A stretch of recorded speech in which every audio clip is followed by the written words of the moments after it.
And Elon Musk's bid to drum up support for Donald Trump's presidential campaign is right now under the spotlight. The U.S. government sent a letter to Musk saying his pitch to register voters in key battleground states may be breaking U.S. law. Musk is doing this through his Political Action Committee, which gives people a chance to win $1 million if they sign his petition. But to win, the people who sign have to register in one of those swing states where both Trump and his Democratic rival Kamala Harris are neck and neck in polls. Now, Musk's organization says their giveaway is legal.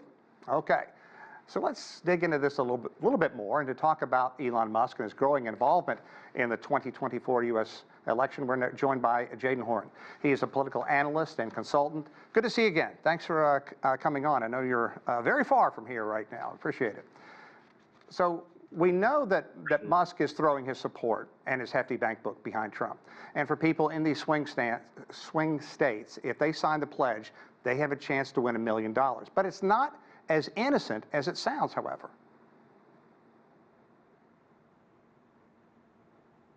Jadan?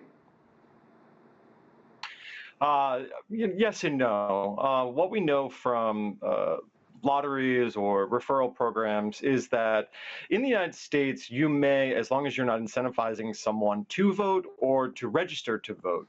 The question really comes from what exactly is the nature of the federal law that they allege Elon Musk is breaking here.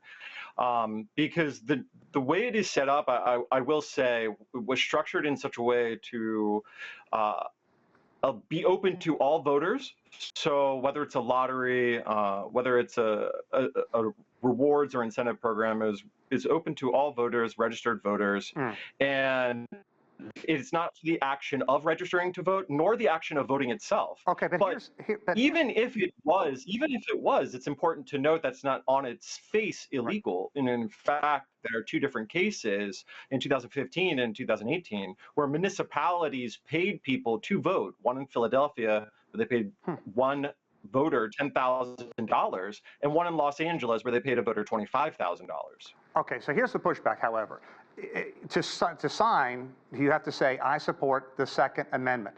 And that's the one that says I have the right to bear arms in the United States. So let's talk a little bit more about the DOJ and why this may fly in the face of campaign finance rules. Because the DOJ basically said, we think you're breaking the law.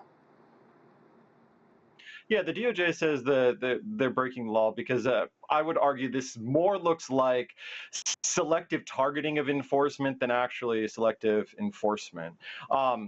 Certainly, Kamala Harris and VP candidate Walz support the Second Amendment as well, as they've noted. I don't think, in particular, and I think Musk himself has even said, this doesn't necessarily target Republicans. So again, I go to what on its face is the argument for the Justice Department, other than it appears to be unseemly. But that's not a legal standard. The legal standard here is, are you paying people to vote or to register to vote? And in this case, it is a 501c3 whose objective is to increase voter turnout, and they do that through voter education. Right. They do that through incentive programs, and in this case, it is an incentive program. Okay. I would argue, though, it's not the 1 million, even though that's the headline number that would actually be problematic. It would be the referral program that they're employing, which would be giving $47 to someone for a referral of a registered voter. Okay. That, to me, appears to be more problematic. So what does Musk hope to accomplish with this? Well, on his face, I mean, I think he would like Donald Trump to win. What this ultimately, I think we would all like to say a program like this would do is increase turnout, and turnout is a good thing. And if it gets people to participate in the election, I think, you know, the Washington Post itself argued in 2019 that financial incentives for voting, if it drives turnout, are a welcomed addition to the electoral landscape. So, you know, if it was good in 2019, I think it's good in 2024. It doesn't change the fact that it is unseemly. There is an issue of money in the U.S. Political and electoral process. That is a whole nother question, which is why it appears unseemly. Yeah. Well, Musk seems to kind of bask in all of that as well. Elon Musk wants Donald Trump to win. Yeah. Okay. So in the battle for billionaires, Trump has Musk and at least 50 other billionaires have pledged money and their support for the GOP candidate. But Harris has some good friends with deep pockets as well. Bill Gates, Steven Spielberg, Tyler Perry, and many others supporting her. So what does this all mean? Is the media making too much of the wealth of support or not enough?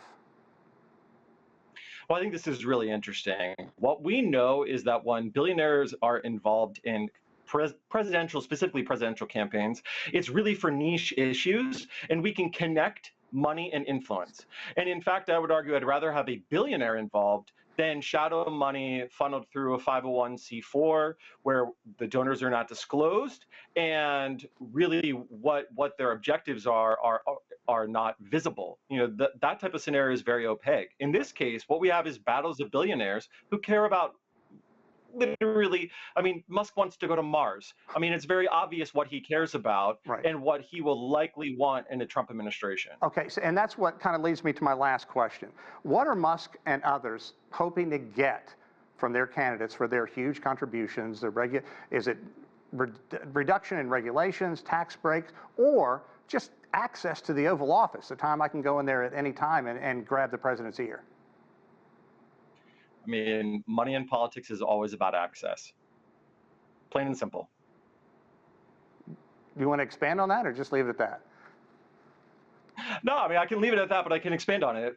So, yeah, when we donate, we hope that we have the ear of a candidate, of a politician, of our elected officials to address and redress issues that the voters may have. And so when someone donates large sums of money, they certainly expect that they will have a larger audience, a greater ear to a politician, and therefore greater access. Yeah, I think that a lot of people may be listening right now and thinking to what you said earlier. Unseemly.